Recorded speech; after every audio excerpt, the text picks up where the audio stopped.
হয়, আমাৰ ডিভিজন 5-ৰ কিছু অঞ্চল আমাৰ 5-6টা ৱাৰ্ড, বিশেষভাৱে আমাৰ 41 নম্বৰ ৱাৰ্ড, যিটো আমাৰ কাহিলীপাৰা অঞ্চল এইখিনিত পৰে, 42 নম্বৰ হাতীগাঁও অঞ্চলৰ ৱাৰ্ডটো, 43 নম্বৰ ভেটাপাৰা আমাৰ বশিষ্ঠ সেইখিনি জেগা, আৰু 44 নম্বৰ বশিষ্ঠ অঞ্চল, আৰু 45টো ঠিকে চলি আছে এনেকৈ, 46টো মোটামুটি আমাৰ পাঞ্জাবাৰীলৈকে জাবৰটো গুচি যায়। তো সেই ধৰণৰ 4-5টা ৱাৰ্ডৰ জাবৰ পেলোৱা লৈ বা জাবৰ সংগ্ৰহ কৰালৈ এটা বহুতো সমস্যাৰ সৃষ্টি হৈছে। তে আমাৰ কি আছে যে আমি NGOবিলাকক ঘৰৰ পৰা জাবৰ আমি সংগ্ৰহ কৰাৰ কাৰণে আমি দিছোঁ। সেই NGOসমূহে ঘৰৰ পৰা জাবৰ আনি পেলাই আমাৰ নিৰ্দিষ্ট কিছুমান ঠাই আছিলে য'ত আমাৰ জাবৰখিনি সৰু গাড়ী আহি ডাঙৰ গাড়ীৰে সেই গাড়ীখন আমি লৈ যাব পাৰোঁ। তো ডাঙৰ গাড়ীলৈ লৈ যোৱাৰ আমি বেলতললৈকে আমি লৈ যাওঁ, য'ত আমাৰ জাবৰ নিষ্কাশন চলে। সেই সময় আমি গোটেইখিনি জাবৰ আমি লৈ যাব একেলগে নোৱাৰোঁ। তো কিছু আমাৰ 2-3খন গাড়ী আহে থাকে। তো তথাপি গাড়ী আৰু জাবৰ যিহেতু সেইখিনি অঞ্চলত প্ৰায় 25-30 হাজাৰতকৈ অধিক ঘৰ আছে, আৱাসিক আছে, ফ্লেট আছে, বিভিন্ন কমাৰ্চিয়েল এষ্টাব্লিছমেণ্ট আছে। তো সেইখিনি জাবৰ অলপ বহুখিনি হৈ যায়, সেইকাৰণে লৈ যোৱাৰ ক্ষেত্ৰত কিছু সময় লাগে। সেইকাৰণে আমি কিছুমান ট্ৰেন্সফাৰ ষ্টেচন আমি বনাইছোঁ, ট্ৰেন্সফাৰ ষ্টেচনৰ ট্ৰেন্সফাৰ পইণ্ট আমি বনাইছিলোঁ, য'ত আমাৰ দক্ষিণ গাঁৱৰ যিটো আমাৰ টয়লেট আমি বনাইছিলোঁ সেই ৰাস্তাটোত আমি এটা বনাইছিলোঁ।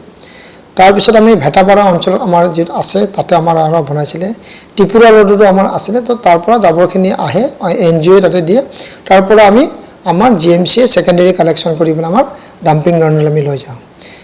কিন্তু এতিয়া কি হ'ল যে হয়, কিছুমান লোকৰ য'ত সন্মুখত থাকে তেওঁলোকৰ ঠাইত য'ত আমি জাবৰ পেলাওঁ, তাত থকা সন্মুখৰ মানুহখিনিৰ বহুখিনি কষ্ট হয় বা তেনেধৰণৰ জাবৰ গোন্ধ আহে। তো সেইকাৰণে তেওঁলোকে সেইটো তেওঁলোকে নিজে ববীয়াকৈ তেওঁলোকে এইটো ব্যৱস্থা কৰি বন্ধ কৰাই দিলে।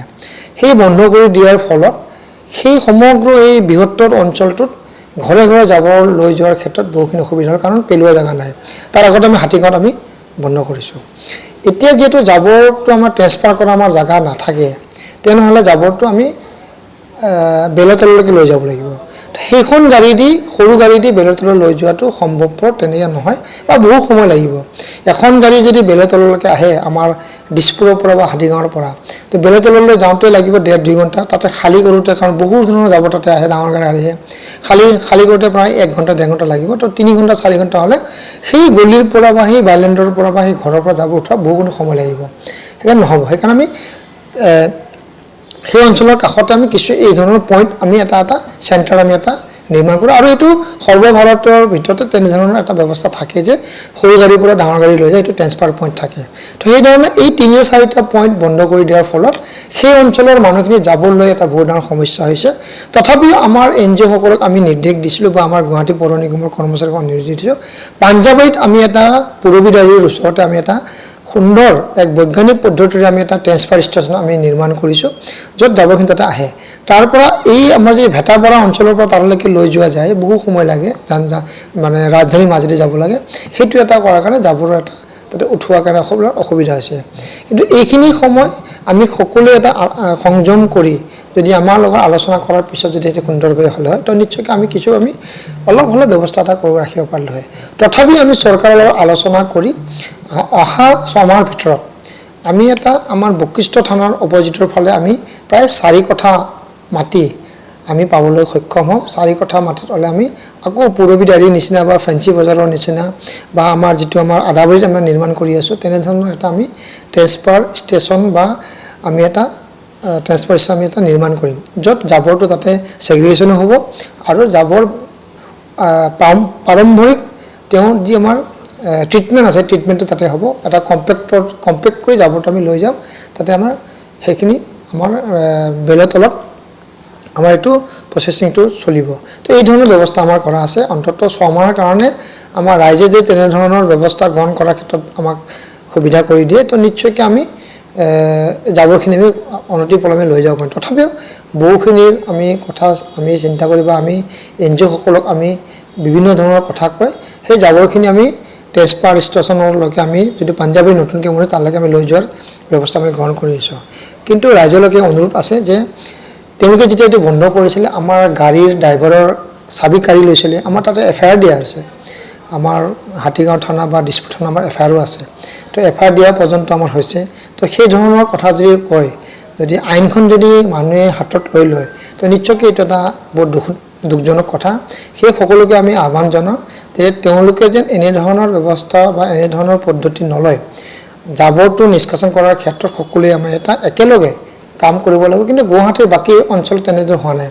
এতিয়া যেতিয়া আমি বশিষ্ঠ থানাৰ সন্মুখত এইটো আমি নিৰ্মাণ কৰা হ'ব, তেতিয়া আমাৰ প্ৰায় গুৱাহাটীত এনে ট্ৰেন্সফাৰ ষ্টেচন আমি 4টা নিৰ্মাণ কৰা হ'ব। আমি 5 নম্বৰ আমি নুনমাটিৰ ফালে আমি মাটি চাই আছোঁ। নুনমাটি অঞ্চলত যদি তেনেকৈ হয়, তেনেহ'লে সেই অঞ্চলৰ জাবৰখিনিও আমি তালৈকে লৈ যাব পাৰোঁ। তেতিয়াহ'লে আমি বহুখিনি আমাৰ টেম্পৰাৰী যি আমাৰ ট্ৰেন্সফাৰ ষ্টেচন আছে, যেনেকৈ আমাৰ মানিক নগৰ আছে, সাতগাঁৱত আছে বা পাথৰকুৰিত আছে, সেইবিলাক আমি নোহোৱা কৰি দিব পাৰিম। য'ত আমি এতিয়া সৰু গাড়ী দি বা তেনেধৰণৰ টিঙেৰে আমি দিছোঁ, সেইবিলাক আমাৰ নোহোৱা হৈ যাব। তো এই ধৰণৰ ব্যৱস্থা আমি চিন্তা চৰ্চা আমি কৰি আছোঁ। তো সেইখিনি কৰাৰ ক্ষেত্ৰত ৰাইজৰ পৰা আমি সঁহাৰি বিচাৰিছোঁ। তেওঁলোকে যেনেকৈ জাবৰ পেলোৱা আমি ট্ৰেন্সফাৰ কৰাৰ জেগা বন্ধ কৰি দিয়ে, তো নিশ্চয়কৈ তেওঁলোকে অন্য বহু মানুহৰ ঘৰৰ পৰা জাবৰ লৈ যোৱাৰ ক্ষেত্ৰত এটা সমস্যাৰ সৃষ্টি হ'ব।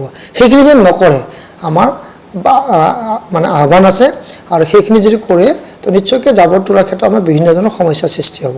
সেইকাৰণে সকলোকে আমি আহ্বান কৰিছোঁ যে গুৱাহাটী পৌৰ নিগমৰ নীতি নিয়ম মতে সুন্দৰভাৱে যদি আমি জাবৰখিনি আমি ওলাব পাৰোঁ, তেওঁ ঘৰৰ পৰাও জাবৰ উঠাব আৰু তেওঁলোকেও গোন্ধ নাপাব। বহুখিনি ৰাইজ আমাৰ মাজত আহিছিলে, মোৰ তাত কথা পাতিছিলে।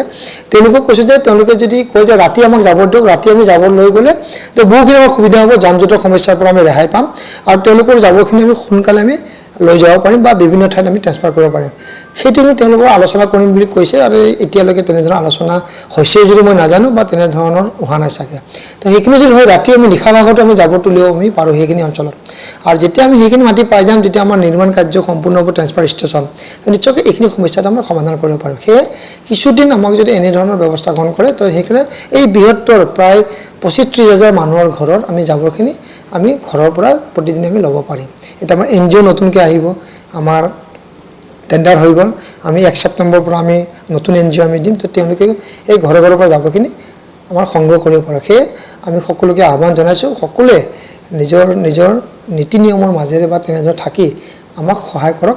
তেতিয়াহে আমি গুৱাহাটী পৌৰ নিগমৰ দ্বাৰা যি আমি জাবৰ নিষ্কাশন ব্যৱস্থা গ্ৰহণ কৰিছোঁ, সেইখিনি আমি কৰিব পাৰিম।